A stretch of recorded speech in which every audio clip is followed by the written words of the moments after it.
Greetings, sports fans, and welcome to this week's edition of the Breath of Fresh Air Webcast. Um, I am Charles Taylor, and I have Patrick Bradford with me. Say what's up, Patrick. Did you almost forget who you were? A little bit, yeah. It's been a rough night. It has been a rough day, man. But what's up, everybody? All right. Well, have a few topics to cover here. We're gonna talk about who we're picking for Super Bowl 50 to play on Sunday. We're also gonna discuss National Signing Day and see if it's worth all the hype it gets. And we're also going to discuss the second half of the NHL regular season. So you get a little bit of hockey talk in there. All right, well, Patrick, let's start off with our Super Bowl picks. Got Carolina playing Denver. They've had 2 weeks. You've heard all the storylines involving Peyton Manning, Cam Newton, whoever else, Josh Norman, Von Miller, DeMarcus Ware. Just name them, pick them. You probably heard a storyline involving these guys. Well, now we're about to get to the game. Who do you have and why? Well, I have Carolina. And this is the biggest reason why is, well, Carolina is just they're flat out unstoppable. I mean, they pick apart teams. Minus that comeback that Seattle should not have had.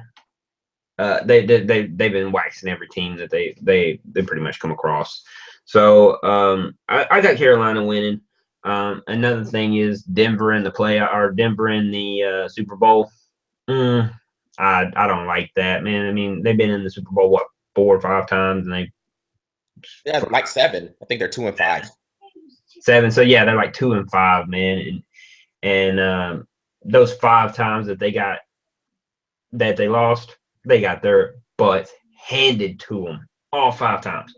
So without any further ado, I'm gonna give you my score. I got Carolina winning, and I got them winning handily. 35-10. Blowout. Yeah, I got a blowout. I just don't see where this offense in Denver and this defense in Denver can handle the offense and defense that Carolina has. Last week, or the AFC Championship that Denver had, they had Tom Brady in there. I mean, he pretty much just sat there. I mean, didn't really have to scramble, and he was there for the pickings. I'm gonna tell you right now, Cam Newton ain't just gonna stand there. He'll throw the ball. He'll look at his 2-3 options. Maybe take a second glance at his first option again. If it ain't there, he's running, and he's probably going to be running all over this Denver defense. So 35-10. I would be surprised if Carolina doesn't press the gas pedal and just handle it. They should. Yeah, Carolina. Yeah, I mean, I got them winning pretty handily myself. I'd say give it 17, at least 17 points. So I'm gonna go. I guess for a score, you could go 31-14, 34-17 type. But again, I think it could get worse than that. I just don't see Denver's defense may be able to keep it close initially, but I think the offensive line of Carolina, I think they can get the running game going, and that will negate those edge pass rushers, Von Miller and DeMarcus Ware. Mm-hmm. Carolina is good about keeping things on schedule, meaning they don't get into too many third and longs where Von Miller and DeMarcus Ware and some of those other Denver pass rushers can tee off on the quarterback because it's a more obvious situation to pass. So I think Carolina can control the line of scrimmage, get some running game going, and be balanced like they have been for most of the year. And on defense, unless Peyton Manning can make some long passes, some down the field throws, it's not happening. It is not happening. I don't think, because I think Carolina is going to go up there. They're going to challenge the receivers, and the push up front with Kawan Short, Star Lotulelei. I always say his name wrong, always, but you guys know what I'm talking about. And then the linebackers, Luke Kuechly, Thomas Davis. And I just don't. I see Peyton Manning not having much time to do much of anything. As it was, New England's defense got 5 sacks on them. I think Carolina is going to get probably about that many sacks, if not more. I just see Carolina just dominating on the lines, the offensive and the defensive lines. I just don't see too much happening for Denver in this game. I agree. But I will say this. I got to say this. I do hope Peyton Manning runs in a touchdown. I do hope that, and I will root for that for the entire time because I want to see Peyton Manning. I want to see him dab. I hope he does. I He hope ain't Peyton dabbing. Manning throws a dab out there. If he does try, I call it. I'm calling it. If he runs one in, I think he'll do He's not dabbing. It's just not in Peyton Manning's DNA. But that's the reason why he needs to do it. Hell, running touchdowns in is not in his DNA either, but he does that sometimes, once every 9 or 10 years. Sometimes he has never dabbed. Right, but now would be a good time for him to dab. That man is not dabbing. Dab. I'm telling you right now, he'd take it away from Cam Newton. He's not dabbing. Peyton Manning's not dabbing. Dab.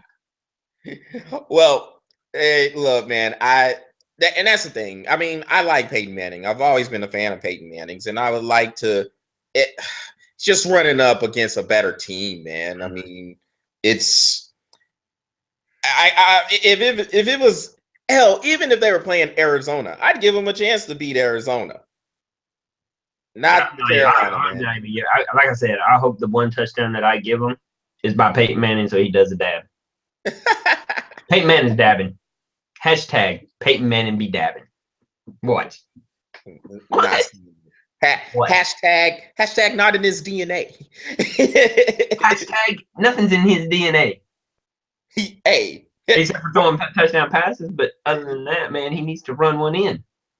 And look, he might. Maybe he might. Maybe if they can even get to the goal line. I don't know, because he ain't gonna have a long run in there. It would have to be something on the goal line. Maybe he'll scramble for 100 yards. Just stop, Patrick. Stop. Look, I can kind of let you get away with him running in a touchdown if it's even a yard or two away. 100 yards rushing for Peyton Manning? No. Can you imagine what the defense would do? What just happened?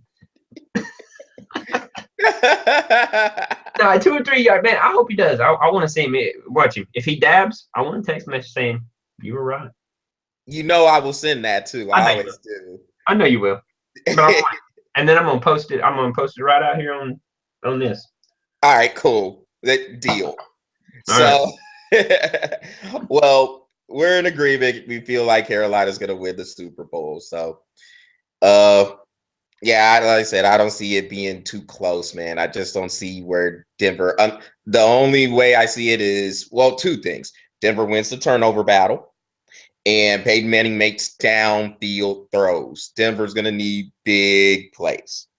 If they can get those plays, they might have a shot. But I just don't see it. I got Carolina winning handily, and you got 35-10. So, I got Carolina tearing them up. Getting super ugly. Mm-hmm. I mean, it wouldn't surprise me none if Carolina threw half a 100 on them. a double nickel before the 4th quarter. A double nickel. Yeah. Throw out a double nickel on them and send in the reserves. And why Cam Newton and them pose for another dabbing photo on the sidelines? Yeah, watch. That's what happened. And then every time they do a touchdown, Cam Newton will be right there to dab with the backup quarterback. I would. I'd be out there dabbing with every one of them. Wow. Well, Patrick, let's look at interesting topics. Actually, okay. Let's start with the NHL regular season, or excuse me, let's go on to the NHL regular season. So they just had their All-Star break, and they are in the midst of the second. Well, they started the second half of the season on Tuesday, so we're a little late there, but it's okay. just looking at some of the standings here, we'll start with the Eastern Conference. So the Washington Capitals going into today, and they actually won tonight against the Islanders. So that puts them at 76 points. Far and away right now the best team in the East. I think the next closest is Florida. 67. Yeah, so Florida, because they won tonight too. So Florida, who's surprising in their own right. Oh God, yeah. I can tell you, dude. Whoa, you know what? We're gonna start with. I want to. Where did this team come from? I mean, seriously, where did this team come from? I was like, I wouldn't even have thought that this team was even going to come close to being top in their side of the conference. But let me tell you, man, Roberto Lunguano or whatever, however Luongo. whatever. All right, this guy is that. You know what? Hey, that sounds about as bad as me and Lotololi. yeah. Well, everybody knows what I'm talking about. Okay. Yeah. This cat is he's on point, man. So Hey, you cannot forget about 85-year-old Jaromir Jagr still putting it on cats. I know, right? Dude, he's like an assist machine this year. I remember Jaromir Jagr when he was with Pittsburgh, and he had that sick goal in, I think it was the 1992 Stanley Cup final against the Blackhawks. If none of y'all know what I'm talking about, YouTube it. It's on there. It was a sick goal he had. But yeah, here he is, man, about to turn 44 years old in about a week and a half, I think. And he is still quality. I mean, he plays on the first line. yeah. You're 44 years old and you're still on the front line on the right wing. I mean, that to me is fun. And he's not slow. I mean, but he's not fast either. Don't get me wrong. Doesn't he run with Nick?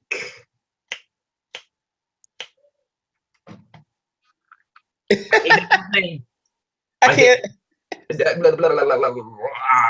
Oh, hold on, I gotta look it up. You got 3 computers, so yeah, I got you. Where's it at? I'm looking it up because this cat, Justad. Got you. Yes. Yeah. I think Nick Justad. That's who it is. Yeah. Yeah. So you got, because Yager's normally on the wing. Yeah. So yeah. So yeah. That line, pretty beastly, man. I mean, Florida can run a good solid 3 lines. Too, who's I think Aaron Ekblad is on the first line as well. But yeah, I mean that's a nasty front line, and Florida is running 3 fantastic lines right now, and the fourth one actually is not that bad. But they mix in the fourth line with the first 2 all the time, man. And like it kind of throws me off because you know when I sit and watch these teams and they start mixing their lines up, and these guys are playing together like they play together for years. Now some of them have, but I mean even these new rookies that they got, I think they got this one guy. Don't they have that? Don't they have a rookie on there that's like? No. Well, Florida, the thing with Florida is Florida kind of had a young team, and when we did the original webcast, we didn't know if they would start to pan out. Well, they have. Oh yeah. And I mean, they're second in the conference now. They are, I think, 7 points now above Tampa Bay. Yeah, they're 7 above Tampa Bay. Okay, so Tampa Bay, and Tampa Bay is coming. I mean, because Tampa Bay went on a pretty nice streak before the All-Star break. I think they won 9 out of 10, 9 out of their last 10, 12 out of their last 13. All right, and then they beat Detroit last night. Mm-hmm. So yeah, they're after 2 games. I think they lost 2 games. No, they lost 1. They lost. They Yeah, lost Florida one beat them. before the last night's game. They lost Yeah, I one. think Florida beat them. Before the All Star break, I think Florida beat them. So yeah, I mean, but Tampa Bay is coming, and I mean, I know I was looking at them as a Stanley Cup pick. They're starting to get it together, starting to come around. Other than that, looking at the East, I mean, Washington is looking pretty good. Obviously, 76 points now. Uh, Don't forget Boston out of the Atlantic. They're looking really good. yeah, Boston's starting to come together. Both New York Philadelphia teams. might be somebody to be heard from. Philadelphia has been playing some good hockey. Don't you dare. What? No. They've been playing good hockey, Patrick. What? Look, just because they play in Philadelphia and you want to try to sit there and say it's the city of tankers, that does not take away from the fact they are playing good hockey. They've been playing good hockey. They got lucky. They're Wow. thinking in the wrong direction. It's what they're doing. I call that The tanking in wrong, the wrong oh, right, right. The wrong direction. direction. Tanking in Or the wrong direction. hey, well, it's about time somebody is peeking in the wrong direction. I mean, don't get me wrong. Yeah, okay, look. I Yeah, watched a as a couple matter of of fact, Philadelphia games. didn't you say Philly could have something going at the beginning of the year? I did. But Okay. then that's before I started calling that city the city of tankers. Everybody's like, oh, that's the city of brotherly love. I'm like, no, that's where they tank. If you want your career to tank, go to Philadelphia. Well, Even well, actors go to Philadelphia if when they're tired of. They're like, oh, I haven't had a job in years. I might as well move to Philadelphia. this is terrible. What do you think? Do you think Washington can be caught? Do you think Washington rises on to the number one seed? And do you think they finally get past that second round or that Eastern Conference semifinal hurdle they haven't been able to get past? Now, of course, we have our predictions that we said. I think we both said Washington could be a dark horse anyway. But from the I looks had of Boston as things, a dark horse. huh? I had Boston as the dark horse. Was it Boston as your dark horse? Okay, maybe I had Washington as a dark Because horse. Yeah, I had Washington as a dark horse. winning. Yeah, I had Washington as a dark horse because I mean I really didn't know it was a dark horse because they've been kind of knocking on the door. But I mean, do you think this is the year where they could finally break down this door? I think it's the year they do. The problem is that when you start getting to the playoffs and then you get to the finals, you've said this for many years that I remember. Hockey is one of those sports where the talent gap is not really a gap. It's not as big as it is in the Not other as sport. big as in Yeah. in many other sports. So I mean, let's say Washington does finish as a number one seed.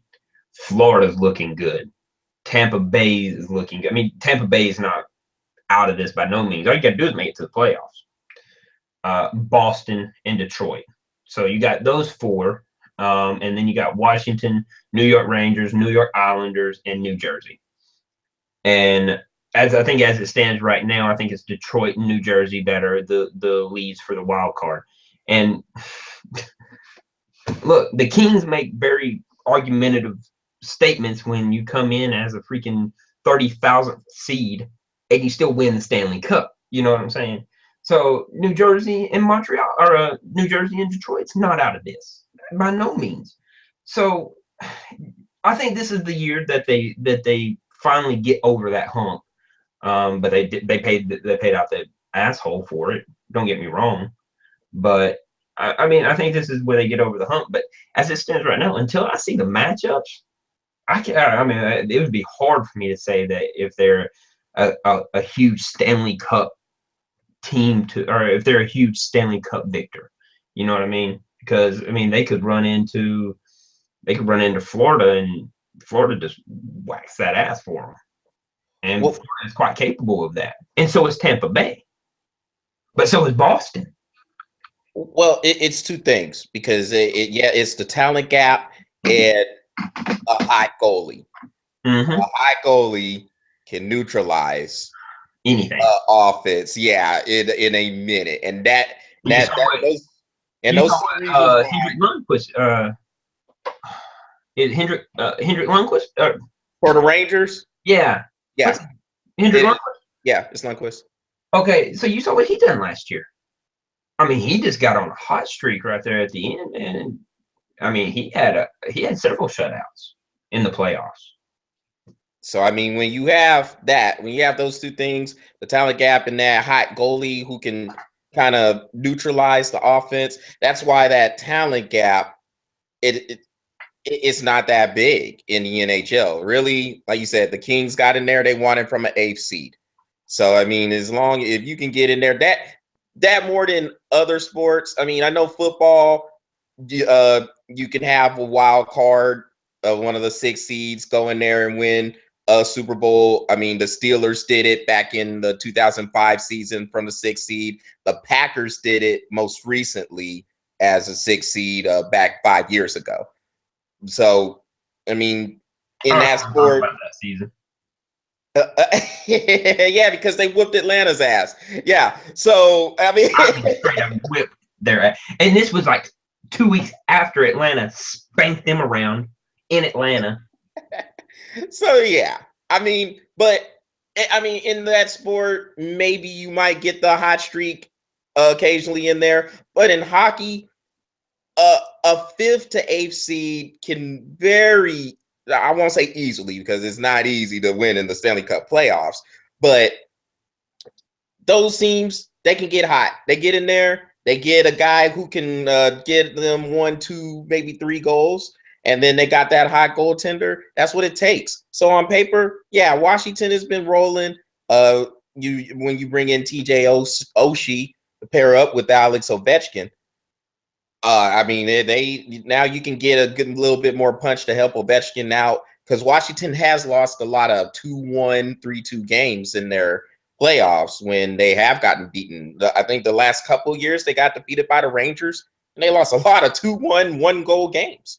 So As a we'll matter of fact, see. I think the most recent I saw was every one of the, I think they went 6 games. Was it last year or the year before? Yeah, 7 They went 7 games and everything. I think every one of them was by one one point. goal games. Yeah. But I mean, but they were fucking good. Excuse me, they were really good games, man, the whole time, man. So, no, could this be their year? It could be, but I mean, you still got Florida, man. You still got Florida, and then I'm on right the with Tampa Bay, man. Western Conference. Let's go ahead and Yeah, go into the Western Conference. We ain't even started there. You got yeah, well, I Chicago, mean, I'm saying because Dallas, like I'm gonna go with Tampa Bay, man, and I mean I'm gonna stick with that. I mean because they are the defending Eastern Conference champion, and until I see otherwise, then I'll go ahead and stick with that. But since you I'm did still good bring with up the I'm Western still good with Conference, them. huh? I'm still good with the Lightning because I picked them too. All right, cool. Well, since you brought up the Western Conference, so we said on our preview we did not know what to expect from the Chicago Blackhawks because we didn't know Patrick Kane was going to be there, if he was going to be there or not. Well, he is there. He's leading the league in scoring by a wide margin. And the Blackhawks are the best team in the West right now. 72 points coming in. Did they beat Arizona? Let me look it up. Hey, man, look, you got the computers right there. So I figured I'd I got ask. them right here, Because man. I'm just going off of like memory. But I know they had coming They into the. are up. They are up 4-3 with 10 minutes and 45 seconds left in the third period. All right. So going into tonight's action or Thursday's action, they had 72 points. Uh Overtook the Dallas Stars, who for the longest time was the best team in the West or points wise. But they went, Chicago went on an 11, 12 game winning streak, overtook the lead. So they got 72 points. Dallas came in with 69 points. They were losing to Colorado last I saw. And they So are 3-2. 3-2. 13 minutes, 45 seconds left in the third period. All right. So Chicago has Patrick Kane in there. You know he's going to be there. And as it is, they've had these younger guys come in and they are meshing. It's almost like they haven't lost a beat. And this is a team that has won 3 Stanley Cups in the last 6 years. So, is there anybody, Patrick, and I ask you, in the West, is there anybody you see beating the Chicago Blackhawks? Well, again, I'm going back to this team, and I always do. You can never count on Los Angeles Kings, man. Well, They they won two they've got Stanley a Cups in that tendency to time win frame. in the playoffs, man. Um, They won two Stanley Cups in that time frame. So so you got the Kings. I would probably be a little leery of them. But I don't think I mean San Jose's playing. I guess that they won. I think they won tonight or last night or whenever they played. They're second in the Pacific, but I mean San Jose is San Jose. I don't really trust that team. It's like they come in, they'll beat the teams that they shouldn't be beaten, and then they lose to teams that they should be whipping. Um, so I don't know. I don't trust the Sharks. Anaheim, but this team was supposed to be the one that is even before preseason was the favorites to win the Stanley Cup. they've been struggling. They're struggling, dude. I mean, they only got 53 points, and they're tied with Arizona, who is in the hunt for a wild card right now. So Chicago's looking good. Dallas is looking good, and Los Angeles is looking good. Between those three teams, I mean, can Chicago win it? I think they could. They probably will. But again, you have to. Well, I say probably. Let me take that back because I don't know. Because they could run up against Los Angeles, and you know how Los Angeles gets, man. It's like they're the New York Giants. Somehow, some way, they got piece of crap Eli Manning who covers his eyes and just throws. Oh, touchdown! He caught it with his helmet. Oh, look at that! It's between his ball sack, and he still won. Oh, wow, that's awesome! Fake ass quarterback. But Los Angeles tends to do that crap. You know what I mean? So you can't count out Los Angeles. So can Chicago win it? They could. Will they? I don't know. You still got the Stars. The Stars are playing pretty good too. I think they're on a 2-game winning streak right now. And I got to check that, make sure. Yeah, they're on a 2-game winning streak right now. And they're at 69 points. So they're only 3 points behind Chicago right now. So, and then, if it wasn't for Chicago's 12-game win streak that they had, Dallas would still be up front. Now, granted, Chicago played very well in that time frame. Yeah, Very Dallas had a well. pretty bad streak during that too, man. They were struggling. They went on a couple of road trips. I think they lost to both teams in New York, the Islanders and Rangers. They got beat by the Devils. Then they went to the West Coast. They lost games in San Jose, in Anaheim, and in LA.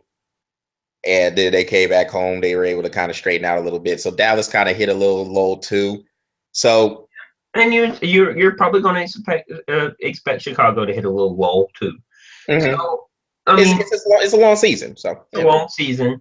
And after about now is when endurance starts really kicking in. Those 45-second periods that you're on the ice, well, 45 to a minute and 15 seconds. When you're on the ice, your legs start getting very noodly at that point.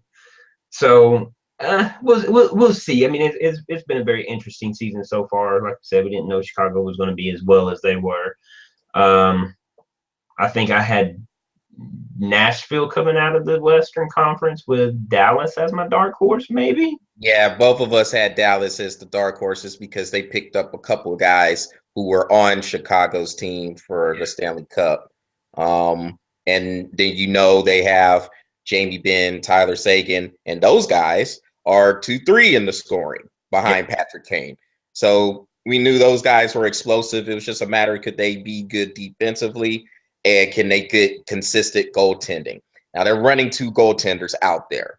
Talking about Dallas, they have Kari Lettinen and Anthony Niemi, who comes in there, and they've been kind of alternating them. We'll see how that works out as they get closer to postseason play, because you're They probably should going to start have to looking go at with stuff. one goaltender at some point. Yeah, you're right. They're going to have to go to one goaltender at some point, and see if that's going to be the hot hand, who's going to have the hot hand going into the playoffs. Um, so yeah, it's pretty interesting. I would like to see the matchups, and then I don't know. I mean, Chicago definitely has the talent to come out of the Western Conference, but so does Dallas, and so does Los Angeles. So Do you expect before you go on, because you got those three teams, Chicago, Dallas, and Los Angeles. Do you expect anything from St. Louis or what's the other team I had in mind here? It was St. Louis. Anaheim, Colorado. Nah, because Anaheim, you know how Anaheim is. I mean, I was surprised they got to the Western Conference Finals last year, and they didn't blow it. You know how they are. They've been the Think about number one Arizona seed. then. Nah, it was Minnesota. There we go, Minnesota, the Wild.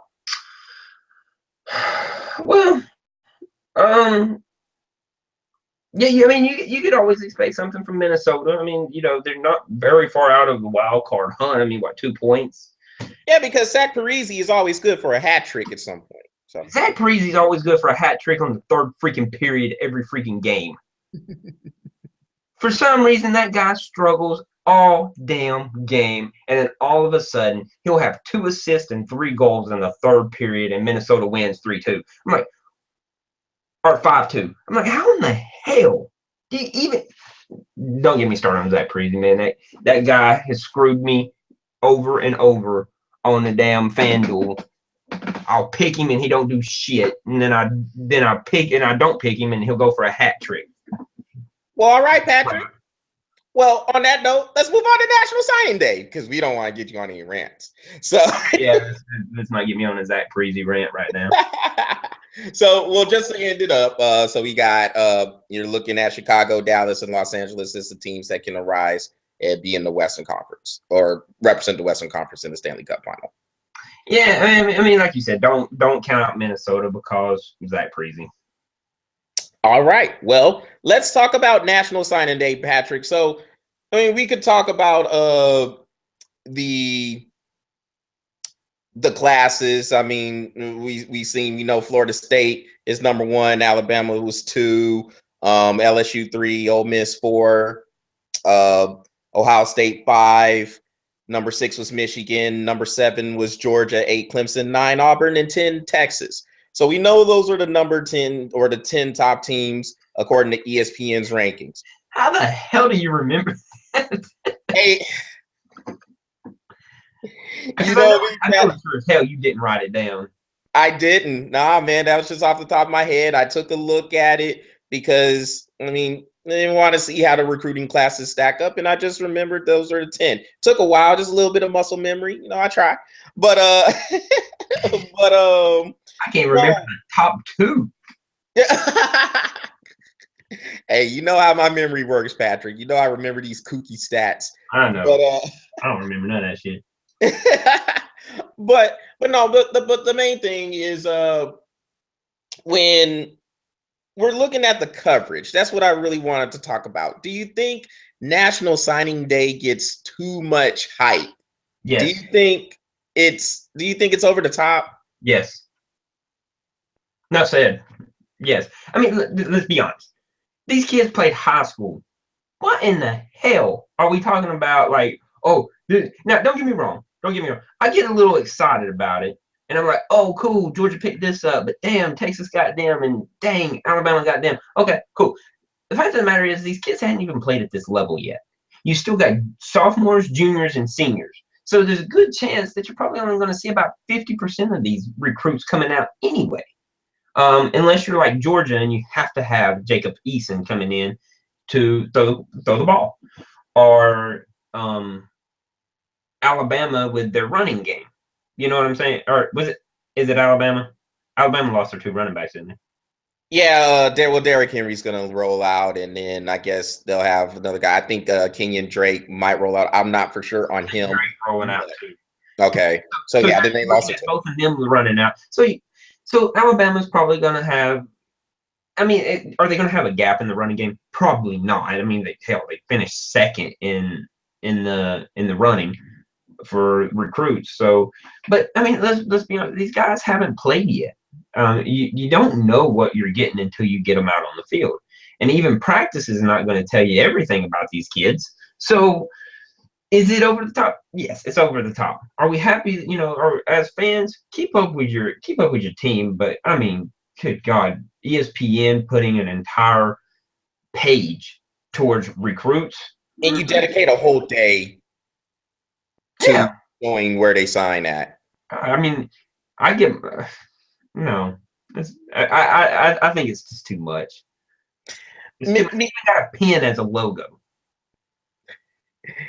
yeah, me too, man. And I mean, I think with all the props that these players, these guys who are getting recruited, they do where they have the hats right there next to each other, and then they have them set up on a table, and they want to decide who they're going to come out with. Or you have the dude who wants to wear a sweatsuit and then rip it off like he's Superman, something saying, "I'm going to Auburn or Alabama or wherever he's going." It's Yeah. ridiculous. It's crazy to me. I mean, I think it's just kind of turned into, well, honestly, you know what? Let's call it what it is, Patrick. It's a money grab. It's a Yeah, money it's a grab. money grab publicity stunt. That's all it is. I'm surprised. I mean, it wouldn't surprise me none to watch National Signing Day and a guy rip off his pants and be in a speedo. I'm going to Texas. Yeah, and then start humping the camera. Or I'm going to Alabama. And then have his penis as a trunk. It wouldn't surprise me none at all. It is getting over the top. It's crazy. And then start humping the camera. Go like, yeah, you want some of that, don't you? Look, I'm going to Alabama. Come on, get over it, dude. They need to stop this crap. They need to stop this crap because now all I'm going to do is make fun of them. It has gotten ridiculous, and it was one of those things where, all right, this guy's going here, this guy's going there, gets a little bit of hype. I think it probably started, well, where it started to get real ridiculous, or at least in my estimation, was probably when you remember the running back, Maurice Claret. Mm-hmm. So I mean, he was going to Ohio State. There was a lot of hype behind him, and he actually graduated school early to get there.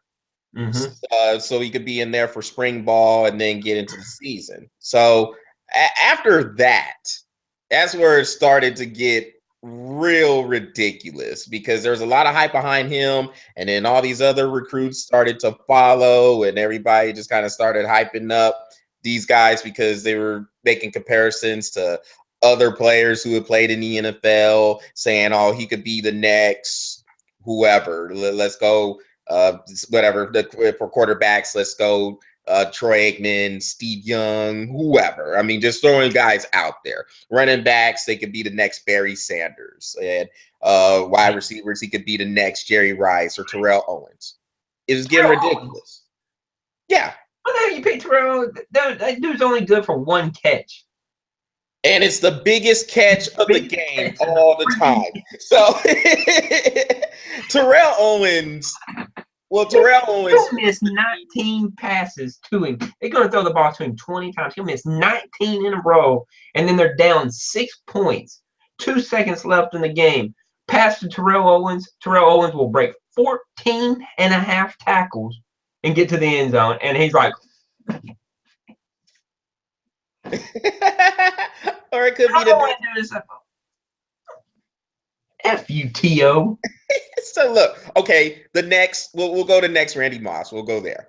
So Showing his ass in Green Bay. yeah. But Randy Moss was a beast. You know, the I funny like thing him. with Randy Moss is so many teams passed on him. And then Minnesota took a chance on him, and wow. It panned out. It panned out really. Yeah. Yeah. My favorite thing was when he got to the end zone. He got to that to the field goal and he pulled his pants down and Green Bay. That shit was hilarious. It was funny. I'm sorry. I mean, I thought it was funny. Everybody was like, "Oh my god, that is so tasteless and classless." I was like, "That was funny as hell." That was ingenious. Nowadays, if you pull your pants down, you get a flag thrown. Wow. Well, Patrick. Well, okay. So we both agree that National Signing Day is a joke. So on that note, Huge. yeah. So on that note, well then that will pretty much conclude our webcast. We will see how the Super Bowl goes, and then we will have our thoughts on that, and then we'll continue to talk about college basketball, and then we will talk about the NBA as the NBA gets ready for their All-Star break in Toronto starting next weekend. So on that note, make sure you check out the rest of the webcasts we have done. Like the page on Facebook, subscribe to it on YouTube, continue to look, pass it along to your friends, let everybody know about it. We are working on getting on Twitter one of these days when our schedule allows. So, so we'll be on there. We Promise. gotta stop hating it first, though, but it's coming. It's coming. So, hey, did I miss anything, Patrick, before we go? No, you covered everything, man. Well, all right. Well, on that note, everybody have a good weekend. Enjoy the Super Bowl. And if you guys get to watch any basketball, any college basketball and NBA basketball, the Thunder play the Warriors for the first time this week. So this weekend. So that will be something to look forward to for the NBA. Thunder and Warriors Saturday night. Got college basketball as always. If you want to check out the Big 12 conference, because every game in there seems to be a war. So check Every it out. game. God. Like tons of those been going into overtime. Right. So basketball, hey, we'll be on it. We'll be checking out the hockey. Blackhawks play the Stars this weekend. This is just the name of game that people might want to check out for hockey. We are just talking about how those are your top two teams in the West. Yep. Saturday night. Yep. Be a good game. Should be a good one. So a lot of stuff to keep us occupied until the Super Bowl happens. And until next week, when we talk about it again, everybody enjoy their weekend and enjoy the sports action. Take care.